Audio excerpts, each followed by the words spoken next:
2장 1절부터 11절까지 같이 보겠습니다. 룻기서 2장 1절부터 11절까지입니다.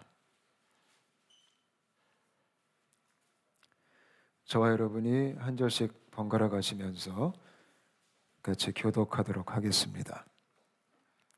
제가 1절 먼저 읽겠습니다. 나오미의 남편 엘리멜렉의 친족으로 유력한 자가 있으니 그의 이름은 보아스더라. 모압 여인 룻이 나오미에게 이르되 원하건대 내가 밭으로 가서 내가 누구에게 은혜를 입으면 그를 따라서 이삭을 줍겠나이다 하니 나오미가 그에게 이르되 내 따라 갈지어다 하매 룻이 가서 베는 자를 따라 밭에서 이삭을 줍는데 우연히 엘리멜렉의 친족 보아스에게 속한 밭에 이르렀더라.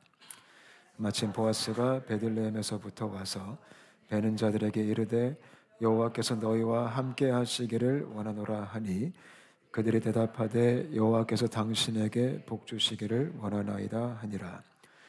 보아스가 베는 자들을 거느린 사원에게 이르되 이는 누구의 소녀냐 하니 베는 자를 거스린 사원이 대답하여 이르되 이는 나오미와 함께 모압 지방에서 돌아온 모압 소녀인데 그의 말이 나로 베는 자를 따라 단 사이에서 이삭을 줍게 하소서 하였고 아침부터 와서는 잠시 집에서 쉰 외에 지금까지 계속하는 중이니이다. 보아스가 룻에게 이르되 내 딸아 들으라. 이삭을 주러 다른 밭으로 가지 말며 여기서 떠나지 말고 나의 소녀들과 함께 있으라. 그들이 베는 밭을 보고 그들을 따르라. 내가 그 소년들에게 명령하여 너를 건드리지 말라 하였느니라. 목이 마르거든 그릇에 가서 소년들이 기러온 것을 마실지니라 하는지라. 룻이 엎드려 얼굴을 땅에 대고 절하며 그에게 이르되 나는 이방 여인이거늘 당신이 어찌하여 내게 은혜를 베푸시며 나를 돌보시나이까 하니 함께 읽겠습니다. 보아스가 그에게 대답하여 이르되 내 남편이 죽은 후로 내가 시어머니에게 행한 모든 것과 내 부모와 고국을 떠나 전에 알지 못하던 백성에게로 온 일이 내게 분명히 알려졌느니라. 아멘. 예, 저희가 그 주중에 제가 설교할 때는 계속적으로 룻기를 함께 지금 보고 있습니다. 오늘이 세 번째 시간이고요. 지금까지 두 번에 걸쳐서 룻기 말씀을 나눴습니다. 룻기 1장을 저희가 다 마쳤고요. 오늘은 룻기 2장을 좀 살펴보겠는데요. 1장을 좀 간단하게 복습을 해드리겠습니다. 1장의 내용은 아주 단순합니다. 크게 두 파트로 나눌 수가 있고요. 첫 번째 파트는 베들레헴에서 모압으로 간 사건입니다. 두 번째 파트는 모압에서 베들레헴으로 돌아온 사건입니다. 엘리멜렉과 나오미와 말론과 기럐이 베들레헴에 기근이 찾아오자 먹을 것을 구하러 모압으로 갔습니다. 이 사건은 단지 먹고 마시는 문제가 아니라 하나님을 떠난 사건입니다. 근데 모압 땅에 갔는데 이들이 고통을 만납니다. 엘리멜렉이 죽고 말론과 기럐도 죽습니다. 그러니까 하나님을 떠나면 다 죽는다, 그런 건 아닙니다. 근데 하나님을 떠나는 자체가 고통스러운 사건입니다. 그래서 이 엘리멜렉의 가정에 나오미의 인생에 고난이 찾아옵니다. 두 며느리와 함께 살기 시작합니다. 그런데 좋은 소식이 들려옵니다. 베들레헴이 회복됐다라는 그런 굿뉴스가 들려왔습니다. 그래서 나오미가 돌아가기로 결정을 합니다. 여러분, 우리 하나님은 항상 회복하시는 분이십니다. 믿으시죠? 하나님은 항상 우리가 하나님께로 돌아오기를 원하십니다. 저는 저와 여러분이 주께로 돌이킬 수 있게 되시기를 축복합니다. 우리가 아무리 모압 땅에 먹을 것이 있어도 기웃기웃거리지 않았으면 좋겠습니다. 하나님과 함께 있는 것이 가장 행복한 겁니다. 전 우리가 항상 주님 안에 있게 되시기를 바랍니다. 둘째 아들이 그 탕자의 비유를 보면 아버지를 떠나면 안 됐습니다. 저는 저와 여러분이 떠나지 않게 되시기를 바랍니다. 그래서 나오미와 룻이 둘이 돌아옵니다. 아주 초라하게 돌아왔죠. 그러니까 갈 때하고 올 때가 너무나 달라요. 근데 그래도 돌아오는 게 아주 중요합니다. 근데 1장 끄트머리를 보면 이런 말이 있어요. 보리 추수 시작할 때에 이르렀더라. 이런 말이 있습니다. 이게 뭐를 암시하고 있냐면 지금 나오미와 룻이 돌아왔는데 그때가 보리 추수 시즌이었습니다. 이것은요, 이제부터 하나님이 본격적으로 일하신다라는 사인입니다. 이제 하나님의 스토리가 시작됐다라는 것입니다. 누구에게요? 돌아온 백성들에게. 여러분, 하나님께로 돌아오면 이제부터 하나님의 이야기가 우리 인생에 쓰여지기 시작하는 겁니다. 그게 신앙생활입니다. 예수 믿는 것은 내 인생에 이제 나의 스토리가 아니라 하나님의 스토리가 시작되는 겁니다. 저는 저와 여러분이 하나님의 스토리 안에 있게 되시기를 바랍니다. 여러분, 신앙생활은 나의 스토리에 등장인물로 하나님이 오시는 게 아닙니다. 신앙생활은 하나님의 스토리에 등장인물로 내가 들어가는 겁니다. 세상 종교는 나의 스토리에 신이 등장인물로 등장을 하십니다. 나의 필요 때문에. 근데 그거는 참된 신앙이 아닙니다. 기독교는 하나님의 스토리에 하나님이 주인 되시고 하나님이 왕 되시고 하나님이 연출하시고 주님이 움직이시는, 주님이 주도하시는 그 이야기에 내가 그 인물로 들어가는 것입니다. 그런 은혜가 있게 되시기를 축복합니다. 베들레헴으로 돌아온 나오미와 룻의 인생에 이제 하나님의 스토리가 시작됐고, 이제 하나님께서 2장부터 본격적으로 그분의 이야기들을 펼쳐가기를 시작하십니다. 우리 2장 1절 말씀 다시 한번 같이 읽었으면 좋겠어요. 2장 1절입니다. 시작. 나오미의 남편 엘리멜렉의 친족으로 유력한 자가 있으니 그의 이름은 보아스더라. 시작된 하나님의 스토리 안에 새로운 등장인물이 또 등장을 하게 됐습니다. 그 사람이 바로 보아스입니다. 이 보아스에 대한 이야기는 나중에 조금 더 자세하게 할 텐데요. 이것이 지금 뭘 가리키고 있냐면 우리 인생에 우리가 이제 하나님의 스토리 안에 들어가기 시작하면 그때부터 하나님께서 우리의 삶 속에 새로운 사람들을 보내주시기 시작한다라는 것입니다. 이건 엄청난 축복입니다. 하나님께서 만남의 축복을 허락하시고 새로운 사람들을 주변에 붙여주시기 시작합니다. 저는 저와 여러분이 그런 은혜를 누릴 수 있게 되시기를 바랍니다. 제가 대학생 때 은혜 받았어요.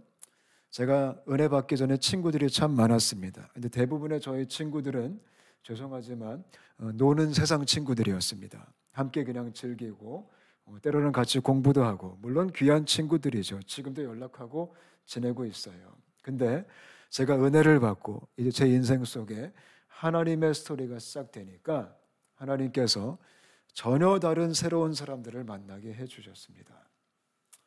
하나님의 사람들을 만나게 해주셨습니다. 함께 하나님의 이야기를 써내려갈 수 있는 그런 동역자들을 만나게 해주셨습니다. 저는 저와 여러분이 그런 친구들을 만날 수 있게 되시기를 축복합니다.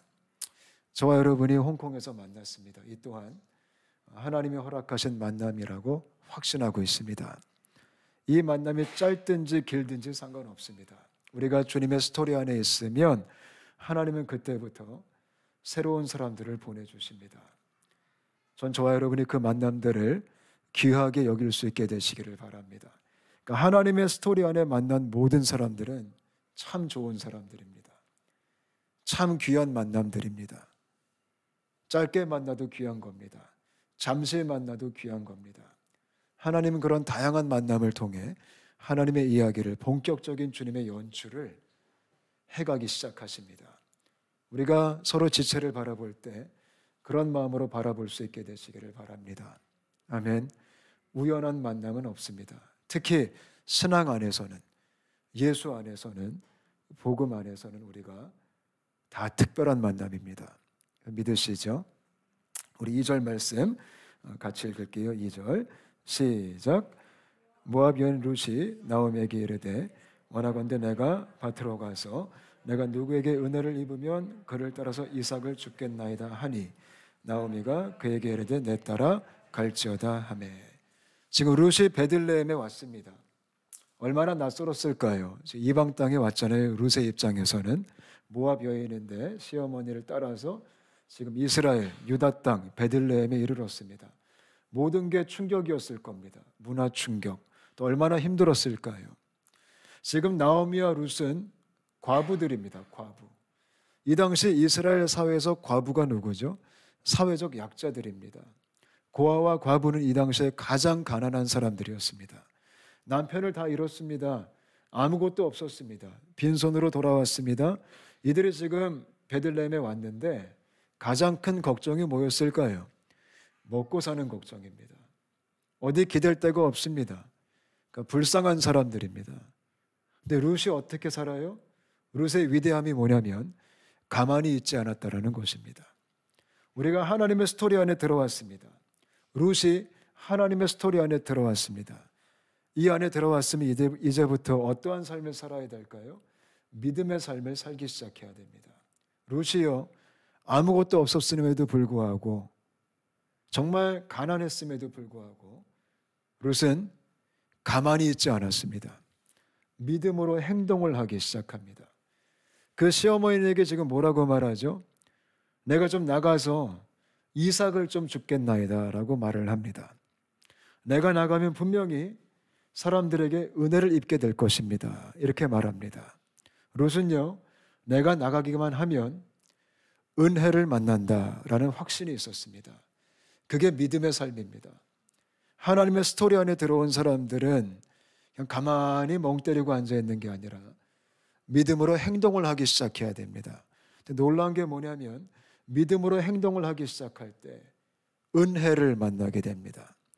여러분, 예수님 믿는 삶은 믿음으로 사는 것이고 오직 은혜로 사는 겁니다. 우리는 솔라 피데, 오직 믿음이고 솔라 그라티아, 오직 은혜입니다. 그 믿으시죠? 룻이요, 그래서 움직이기 시작합니다. 그 은혜를 갈망하기 시작합니다. 하나님의 은혜를 추구하기 시작합니다. 저는 저와 여러분이 하나님의 스토리 안에서 은혜를 갈망할 수 있게 되시기를 바랍니다. 지금 내 신세 한탄하면 안 됩니다.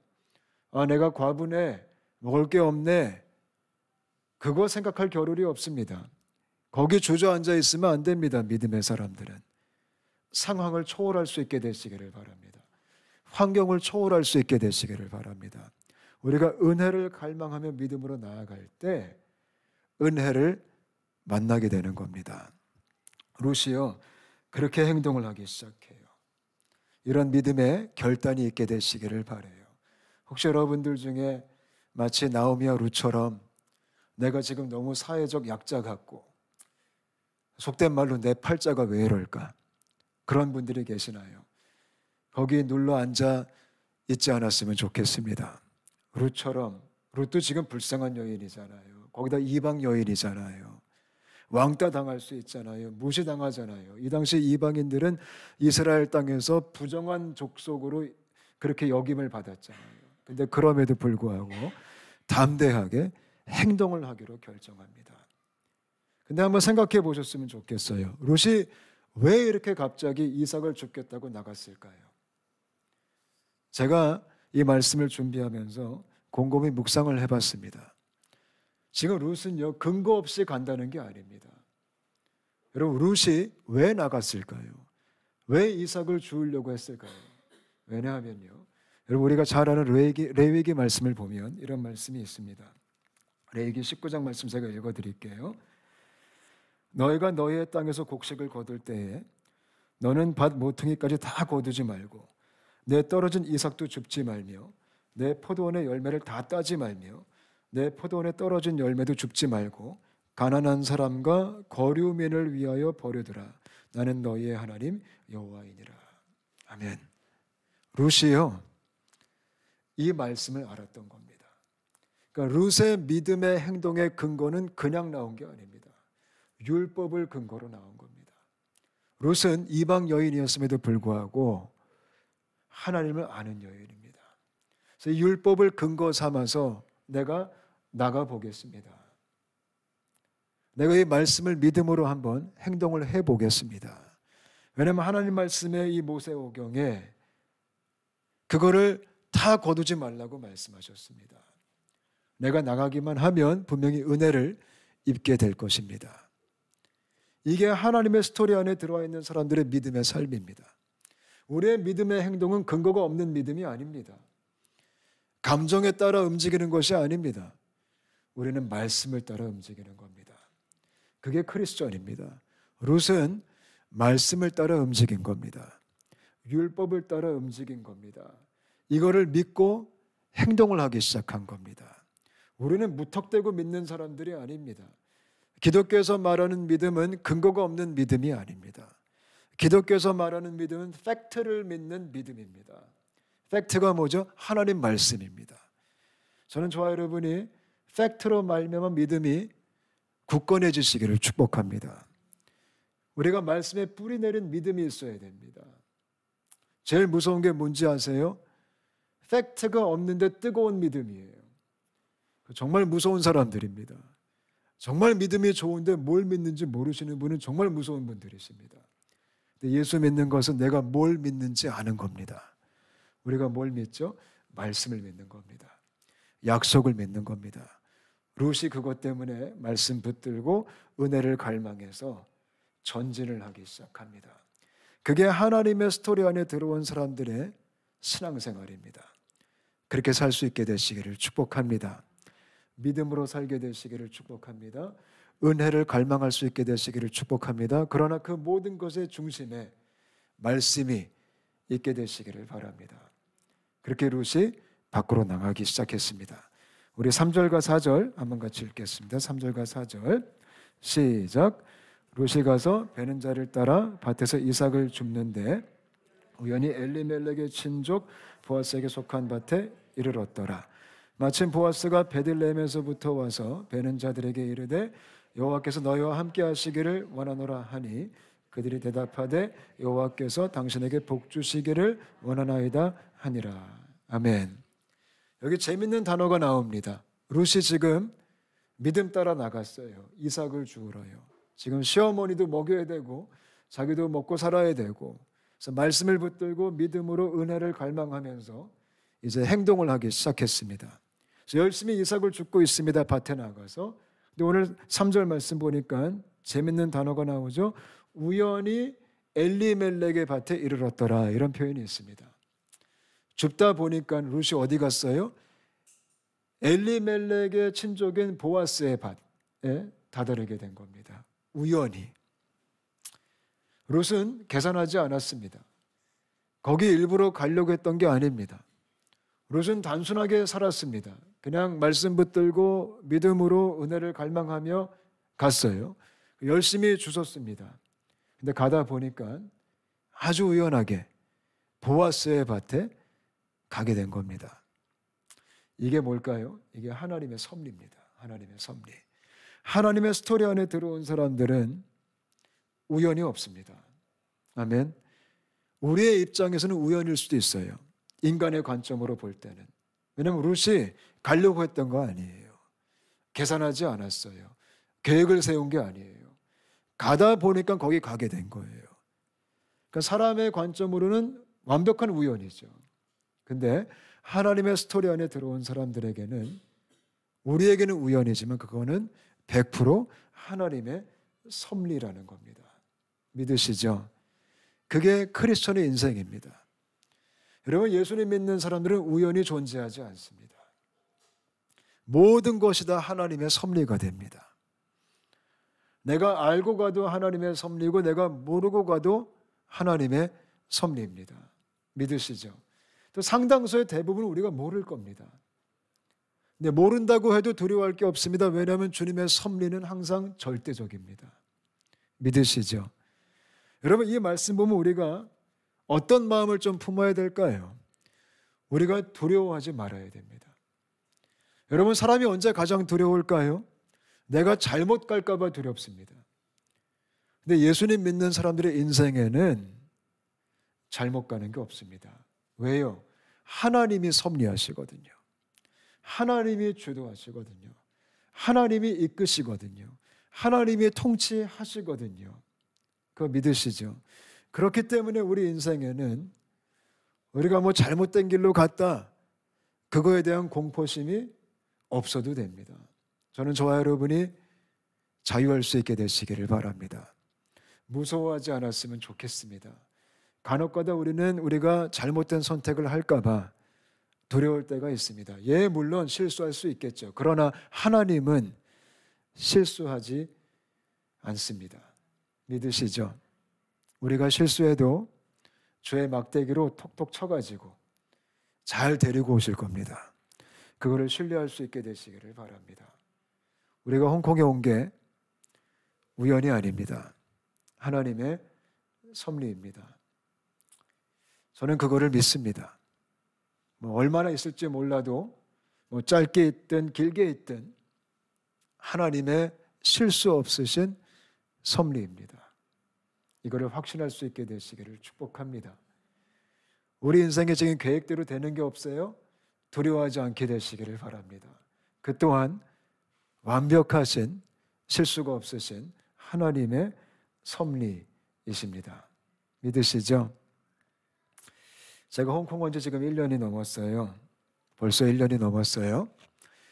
근데 여기 올 때도 왜 가야 되는지 몰랐습니다. 왜 주님께서 나를 홍콩으로 인도하실까? 잘 몰랐고요. 사실 그렇게 궁금하지도 않았어요. 왜냐하면 제가 무관심한 게 아니라 어딜 가도 하나님의 실수가 있어요, 없어요? 없습니다. 그거를 신뢰할 수 있게 되시기를 주님의 이름으로 축복합니다. 아멘. 내가 눈치 못 채도 괜찮아요. 하나님의 그 큰 그림과 연출과 섭리를 우리가 다 알 수 없습니다. 그냥 믿을 수 있게 되시기를 바라고 신뢰할 수 있게 되시기를 바랍니다. 내가 눈치 채든 못 채든 하나님은 신실하게 인도하시는 겁니다. 결국 보아스의 밭으로 인도하시는 겁니다. 할렐루야. 꼭 그거 눈치채려고 하는 분들이 계세요. 또 간혹가다 눈치채면 또 알게 됐다고 또 교만해지는 분들이 계세요. 내가 영성이 좋다고. 하나님이 빵 터지십니다. 몰라도 됩니다. 왜냐하면 하나님이 이끌어 주십니다. 성경 보세요. 대개 모든 사람들이, 많은 사람들이요, 다 모르고 갑니다. 신앙생활은 나중에 뒤돌아보니까 하나님의 작품을 보게 되는 겁니다. 아멘. 그런 솔솔한 재미가 있게 되시기를 바랍니다. 그래서 가끔 우리가 좀 뒤돌아볼 필요가 있어요. 하나님 어떻게 인도하셨는지, 어떤 그림을 그려주셨는지, 어떤 하나님의 스토리가 쓰여져 있는지, 그거를 기대할 수 있게 되시기를 축복합니다. 또 4절 말씀 보니까 이런 표현이에요. 마침. 참 신기하죠. 룻은 우연찮게 보아스의 밭으로 갔어요. 근데 한필이면 때마침 보아스가 거기 등장을 하게 됩니다. 이게 정말 톱니바퀴에 그게 맞듯이 하나님의 뛰어난 연출력입니다. 사람이 도저히 이해할 수 없는 하나님의 카이로스, 하나님의 타이밍에 우연과 마침의 역사를 통해서 하나님이 보아스와 룻을 만나게 해주시는 겁니다. 그게 하나님의 은혜입니다. 저는 그런 믿음이 있습니다. 제가 온사랑교회에 오게 된 것도 이런 주님의 우연과 마침이라고 확신하고 있습니다. 하나님의 섭리입니다. 그래서 이 이후에 어떤 그림이 그려질 줄 너무나 기대가 됩니다. 어떤 그림이 그려질지는 잘 모르겠어요. 그러나 기대감은 있습니다. 우리가 함께 기대할 수 있게 되시기를 축복합니다. 아멘. 우여곡절이 있겠죠. 쉽지는 않겠죠. 여러 가지 해프닝이 있겠죠. 때로는 기쁨도 있고 슬픔도 있을 수 있겠죠. 그러나 한 가지 확실한 것은 하나님의 스토리 안에 있다면 주님의 스토리는 현재 진행형으로 계속적으로 쓰여진다라는 것입니다. 그 은혜를 누릴 수 있게 되시기를 축복합니다. 보아스에 대한 소개를 조금 할게요. 4절 말씀 보면 보아스가 어떤 사람인지 우리가 좀 배울 수가 있어요. 보아스는요, 아까 우리가 읽었던 1절 말씀 보니까 유력한 자다라는 표현을 해요. 유력한 자. 유력한 자가 무슨 뜻일까요? 유력하다. 이게 쉽게 말씀드리면, 요즘 표현으로 제가 설명을 해드리면 그런 표현 들어보셨죠? 엄친아, 엄마 친구 아들 들어보셨죠? 우리가 보통 아주 잘 나가는 애들 보면 야 엄친아야 이렇게 얘기하잖아요. 다 잘하고 못하는 게 없고. 그게 바로 보아스입니다. 보아스는 제가 보니까 재산도 많았고요, 믿음도 좋고요, 아주 젠틀하고요, 또 매너도 좋고요, 많은 사람들의 존경을 받았던 인물입니다. 근데 한 가지 신기한 건 장가는 못 갔습니다. 왜 그랬는지 모르겠어요. 그렇게 잘 나가는 사람이, 유력한 자가 장가는 못 갔어요. 근데 그게 보아스입니다. 근데 오늘 말씀 보면 보아스의 가장 강점이 뭘까요? 우리가 배울 수 있는 것은 보아스는 아주 훌륭한 인격의 소유자였습니다. 성품이 좋았습니다. 그게 바로 보아스입니다. 이게 믿음에 있어서 가장 중요한 겁니다. 여러분, 예수 믿는 사람이 뭐가 좋아야 될까요? 성품이 좋아야 됩니다. 인격이 좋아야 됩니다. 인격이 신앙 성숙입니다. 신앙 성숙은 체험이 아닙니다. 신앙 성숙은 은사가 아닙니다. 신앙 성숙은 능력이 아닙니다. 신앙 성숙은 무조건 인격입니다. 그러니까 보아스는 제가 볼 때 신앙으로 성숙한 사람입니다. 인격이 좋았어요. 어떻게 할 수 있어요? 오늘 말씀 보니까요. 보아스가 자기 밭에 왔는데 종들에게 먼저 인사를 합니다. 뭐라고 인사해요? 하나님께서 너와 함께 하기를 원하노라. 평안하냐? 이렇게 인사를 합니다. May God be with you. 이렇게 얘기합니다. 누가요? 지금 주인인데 하인들에게 먼저 인사를 건네는 거예요. 뭘 엿볼 수 있어요? 보아스가 뛰어난 인격의 소유자였다라는 겁니다. 이 당시 하인은요, 말 그대로 노예입니다. 주인의 소유입니다. 인격으로 취급받지 못했습니다. 근데 보아스는 그들에게 먼저 하나님의 축복을 전하는 사람입니다. 그들을 축복합니다. 그러니까 하인들이 화답합니다. May God bless you. 여호와께서 축복을 주시기를 원합니다. 이렇게 훈훈한 장면이 지금 연출이 되고 있어요. 너무나 좋은 관계를 우리가 볼 수가 있습니다. 이게 보아스였습니다. 그는 하나님의 사람입니다. 때로는 보아스를요, 예수님과 비슷하게 우리가 상징적으로 설명도 합니다. 구원자적인 하나님의 상징적 인물. 그렇게 얘기할 때 보아스를 거론하기도 합니다. 룻을 구원했던 하나님의 사람. 그게 보아스입니다. 저는 저와 여러분이 그런 인격이 있게 되시기를 축복합니다. 아멘. 훌륭한 인격이 뭘까요? 나보다 연약한 자에게 축복을 할 수 있는 겁니다. 그게 훌륭한 사람입니다. 그게 하나님의 사람입니다. 나보다 약한 자를 섬길 수 있는 겁니다. 나보다 약한 자에게 진실되게 대할 수 있는 겁니다. 세상 사람들은 강자에게는 잘해요. 근데 약자는 무시하잖아요. 그게 세상의 원리잖아요. 근데 하나님의 사람은 그렇지 않습니다. 하나님의 사람은 약자를 존중합니다. 약자를 무시하지 않습니다. 강자에게 잘하는 건 누구나 잘할 수 있습니다. 왜요? 무서우니까. 근데 약자에게 잘하는 건 누구나 할 수 없습니다. 하나님의 사람들이 해야만 합니다. 저는 저와 여러분이 그런 분들 되시기를 축복합니다. 우리가 홍콩에서 누구를 섬겨야 될까요? 우리가 누구에게 May God be with you 이런 인사를 해야 될까요? 전 저희들이 정말 소외된 자들에게 손을 내밀 수 있게 되시기를 축복합니다. 보아스는 마치 그들의 친구처럼 대합니다. 그런 넓은 마음이 있게 되시기를 바라요. 그게 보아스입니다. 특히 보아스는 제가 볼 때 이 가난한 자들에게 관심이 참 많았던 것 같습니다.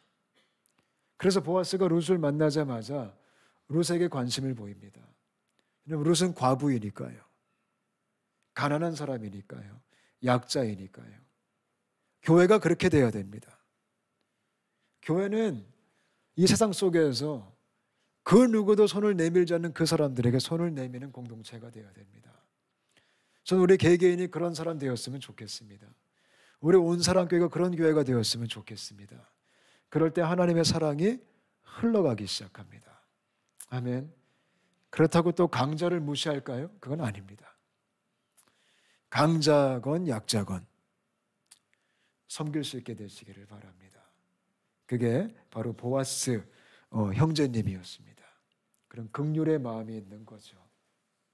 제가 예전에 서울역에서 노숙자분들에게 이렇게 밥을 퍼주는 사역들을 몇 번 해본 적이 있습니다. 그리고 저기 성남에서도 이 노숙하시는 분들에게 주기적으로 가가지고 한 달에 한 번씩 가가지고 이렇게 식사를 대접해드리고 이 밥을 퍼드렸던 그런 기억들이 있습니다. 근데 거기 가서 참 도전을 많이 받아요. 은혜를 참 많이 받아요. 근데 누구를 보면서 제가 은혜를 받을까요? 그 사역을 하는 분들을 보면 참 은혜를 많이 받습니다. 그 일이 얼마나 고된지 몰라요. 그 매일매일 서울역에서 매일매일 어떤 그 지역에서 그들에게 지금 식사를 제공하려면 그 식사 준비를 위해서 항상 새벽 1시, 2시에 일어나신다고 하시더라고요. 그게 여름이든 겨울이든 상관없이. 근데 하다 보면 그렇게 하기 싫대요. 너무 피곤하고 너무 힘드니까요. 그 양이 얼마나 많은지 그 밥을 다 해야 되고 실어 와야 되고 또 그 추운 겨울에 또 밥을 퍼줘야 되고 손이 꽁꽁 얼어붙고 또 밥만 퍼주면 안 되니까 그 사역을 하는 목사님께서 설교도 하시고 코스가 있어요. 설교 들어야지 밥을 주시더라고요. 참 좀 치사하지만. 근데 그분이 몇 번이고 포기하고 싶었대요. 너무 힘들어서. 몸이 너무 망가지니까. 건강이 너무 안 좋아지니까. 근데 그분이 포기하고 싶을 때마다 들었던 마음이 그 노숙자들을 향한 긍휼의 마음이었던 거예요. 아, 내가 오늘 밥을 안 품으면 그들은 먹을 수가 없는데. 그들 중에 상당수가 하루에 한 끼 드시고 사시더라고요. 하루에 한 끼. 그러니까 밥을 세상에 3만큼 퍼서 드십니다. 어떻게 사람이 그렇게 먹는지 몰라요. 그냥 식판에 밥이 그냥 이만큼 퍼서 그거를 정말 너무나 열정적으로 드시는데요. 그것 때문에 포기할 수가 없다라는 거예요. 긍휼의 마음 때문에. 그게 보아스의 마음이었던 것 같습니다. 그래서 보아스가 룻을 보고 그 종들에게 질문을 하기 시작합니다. 우리 5절부터 10절, 11절까지 끝까지 한번 같이 읽겠습니다. 5절부터 11절 시작.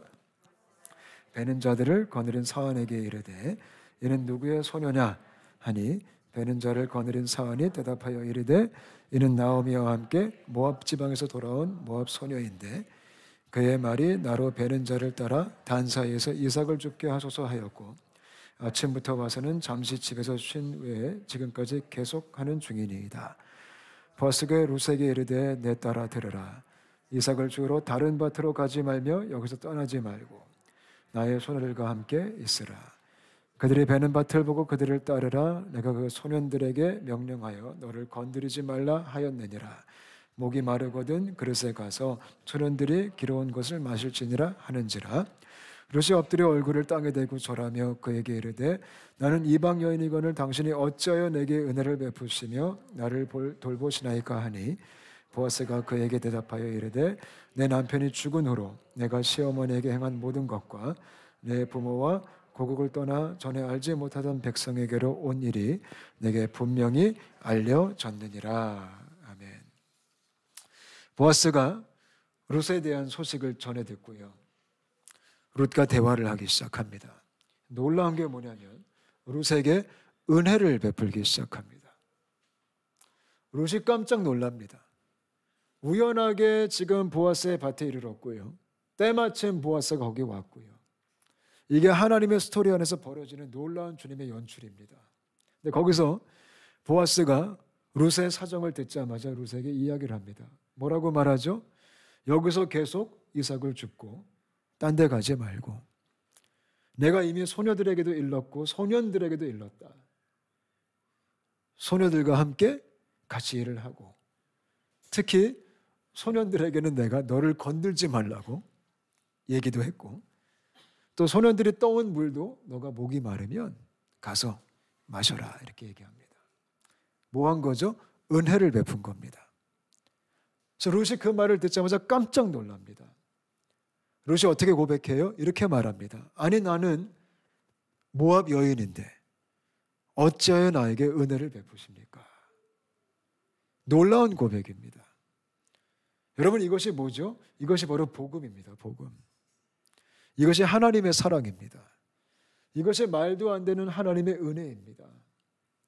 지금 룻이요 받을 수 없는 은혜를 받은 겁니다. 이방인입니다. 거기다가 여인입니다. 이방인 자체가 이스라엘 땅에서는 환영받지 못합니다. 거기다가 이 당시 여인은 환영받지 못합니다. 근데 이방인 여인한테 지금 이 당시 가장 유력한 사람 보아스가 은혜를 베풀고 있는 겁니다. 이게 하나님의 스토리 안에 벌어지는 놀라운 하나님의 은혜의 역사입니다. 이 은혜를 우리가 날마다 살아가는 겁니다. 여러분, 저와 여러분도 이 은혜를 받은 사람들입니다. 믿으시죠?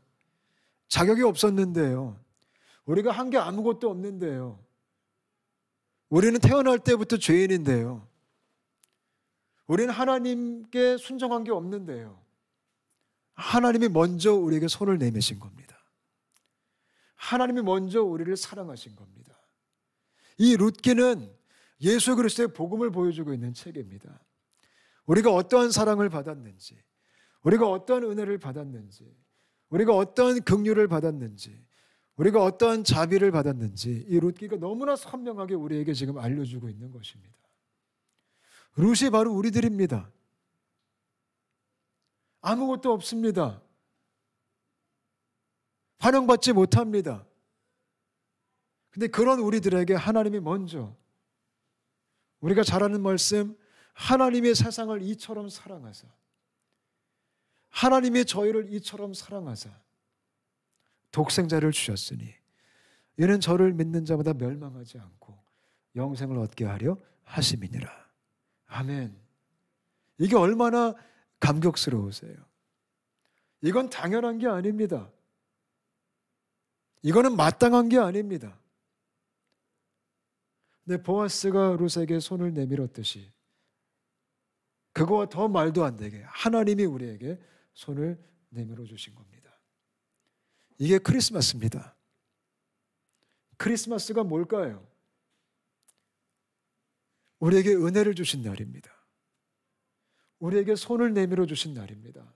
너무나 실질적으로, 너무나 현실적으로 하늘 영광 버리시고 이 땅에 오셔서, 낮고 추한 곳에 오셔서 인간의 모습으로 오셔서 사람의 모양으로 오셔서 종의 형체를 가지사, 종의 형체, 하나님이 종의 형체를 가지사 손을 내밀어 주신 겁니다.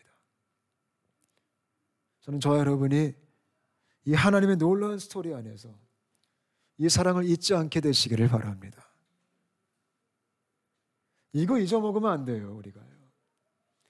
이거를 당연하게 생각하시면 안 돼요. 이게 항상 감격이 있어야 돼요. 항상 감사의 제목이 돼야 돼요. 그리고 이거면 충분해야 돼요, 사실. 아멘. 룻과 같은 고백이 있게 되시기를 축복합니다. 주님, 나는 모압 여인인데, 주님, 나는 죄인인데, 주님, 내가 한 게 아무것도 없는데, 이 밤에 이런 진실된 고백을 할 수 있게 되시기를 바랍니다. 로마서 5장 8절에 이런 말씀이 있죠. 우리가 아직 죄인 되었을 때에, 놀랍지 않아요?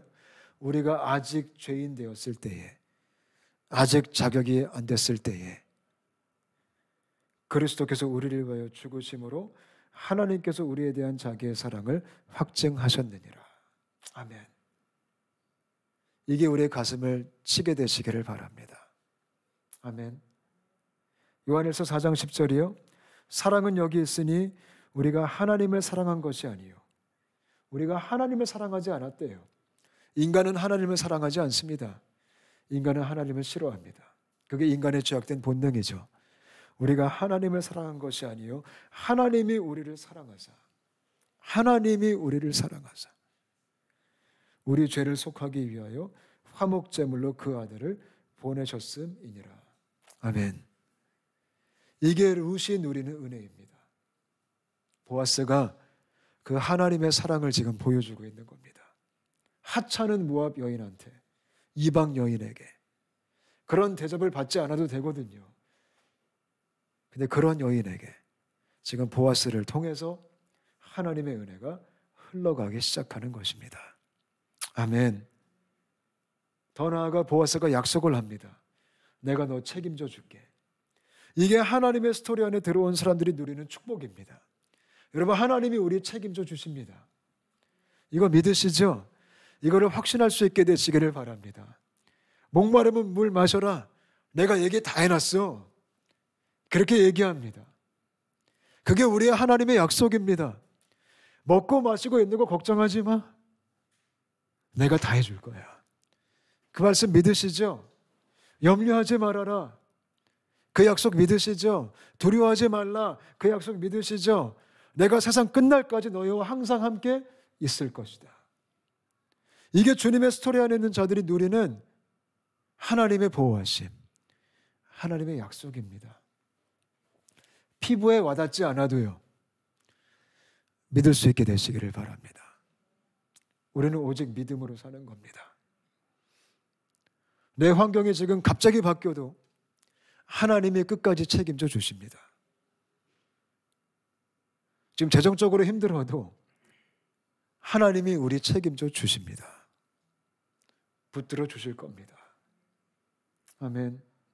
우리가 하나님을 눈 것처럼 보여도 가끔 우리가 눕긴 놔요. 그죠? 가끔 우리가 좀 과하게 삐지면 하나님 놔버리잖아요. 내가 놔도 상관없어요. 내가 잡고 있어서 잡고 있는 게 아니거든요. 하나님이 잡고 계십니다. 아멘. 이런 예화 많이 들어보셨죠? 이렇게 잡고 있다. 그죠? 그죠? 이렇게 잡고 있는 게 아니에요. 이렇게 잡고 있다 누우면 끝나는데 하나님과 우리는 이렇게 잡고 있는 거죠. 근데 우리가 놔도 하나님이 잡고 계십니다.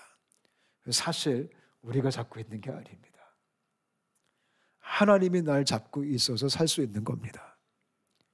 그래서 보아스가 룻에게 걱정하지 말아라. 내가 얘기 다 해놨어. 가끔 우리가 인간관계에서도 그런 얘기 들을 때 기분 좋잖아요. 다 얘기해놨어요. 목사님 그냥 걱정하지 말고 가세요. 그런 얘기 들으면 얼마나 기분이 좋은지 몰라요. 그죠? 근데 하나님이 지금 그 얘기 해주시는 거예요. 우리한테요. 내가 다 얘기해놨어. 걱정하지 마. 아멘. 근데 한 가지 재밌는 표현을 하나 보아스가 합니다.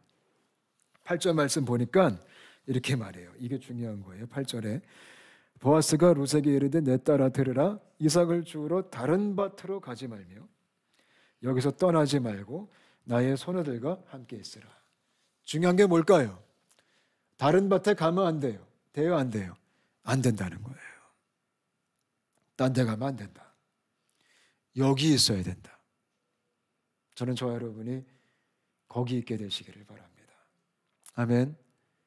엘리멜렉 가정에 왜 지금 고통이 찾아왔어요? 딴 데 가서 그래요. 거기 있었어야 되는데, 거기 머물렀어야 되는데 딴 데 가버린 거예요. 그래서 보아스가 얘기해요. 딴 데 가지 말고 다른 밭으로 가지 말고 여기서 주우세요 라고 얘기해요. 우리가 그렇게 할 수 있게 되시기를 축복합니다. 다른 데 기웃기웃거리지 않게 되시기를 바랍니다. 아멘. 믿음으로 보아스의 밭에 있을 수 있게 되시기를 축복합니다. 11절에 보아스가 이런 얘기를 합니다. 룻이 물어보죠. 왜 저한테 이렇게 대해 주십니까? 물어보니까 보아스가 이렇게 말합니다. 내가 이미 다 들었습니다. 당신에 대한 이야기를 다 들었습니다. 당신이 어떻게 시어머니를 공경하고 당신이 어떻게 당신 조국을 떠나서 이곳까지 왔는지 그런 엄청난 결정을 했는지 내가 다 들었습니다. 그래서 내가 이렇게 섬기기를 원합니다. 이렇게 얘기합니다. 여러분 중요한 게 뭘까요? 룻의 인생처럼 우리가 하나님의 스토리 안에 들어오는 게 중요합니다. 하나님의 스토리 안에 들어오면 그때부터 하나님이 이끄시는 겁니다. 그때부터 하나님이 주도하시는 겁니다.